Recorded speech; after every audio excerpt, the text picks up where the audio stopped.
কবিতাৰ শিৰোনাম এতিয়া একবিংশ শতিকা। কবি বিপ্লৱ গোস্বামী। এতিয়া একবিংশ শতিকা। কেনে আছা? কেনে আছা? আছানে বাৰু? নাই, নেভাবো তেনে কথা।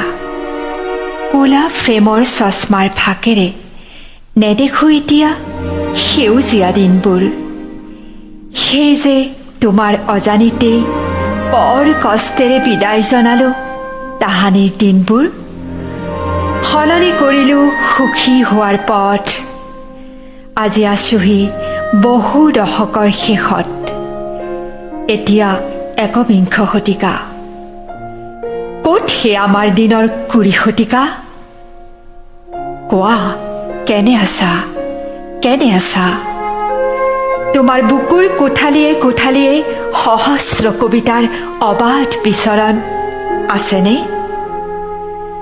নিষ্কিন নিথৰুৱা কোনো পথিকৰ আৰ্তনাদত হোৱানে অস্থিৰ তুমি এতিয়াও?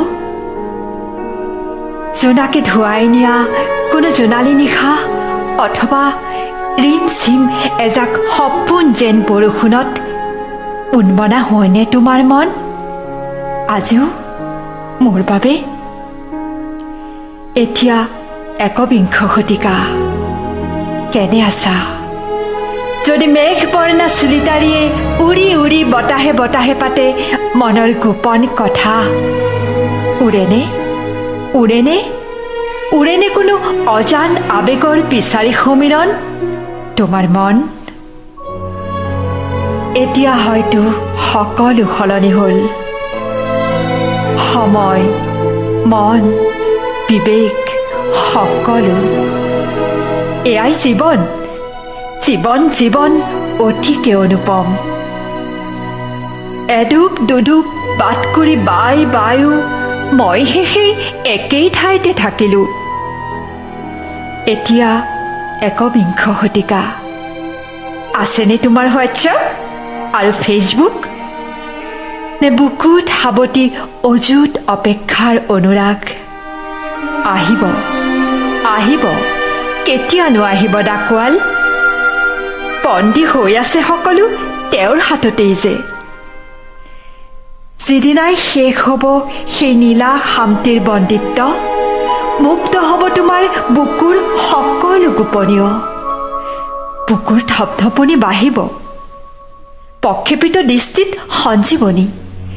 যেন সকলো সোণালী আখৰ ওঠেৰে নিগৰিত শব্দ হৈ কৰ্ণকহৰত বাজিব। আৰু সেইদিনাই সমগ্ৰ আকাশখন মোৰ হ'ব, মোৰ। কি যে হ'ব এতিয়া যে একবিংশ শতিকা।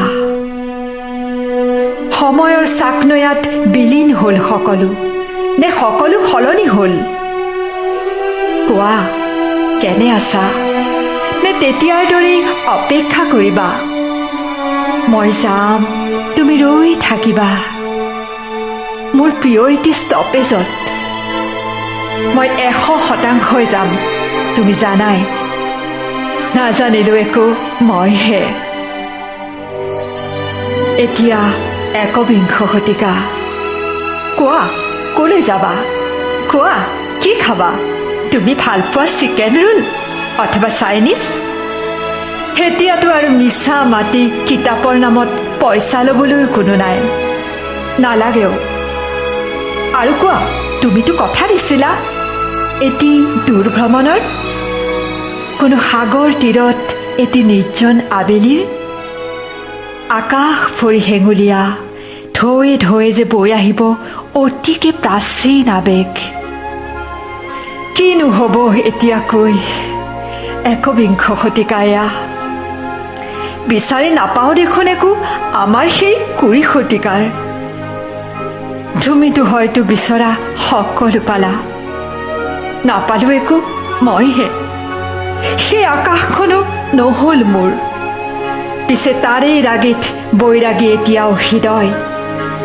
কি বিচাৰি জানো সাৱটি আছে বহু দশক জুৰি এটি সপোন শতিকা বিংশৰ, আমাৰ সেই ৯০ দশকৰ।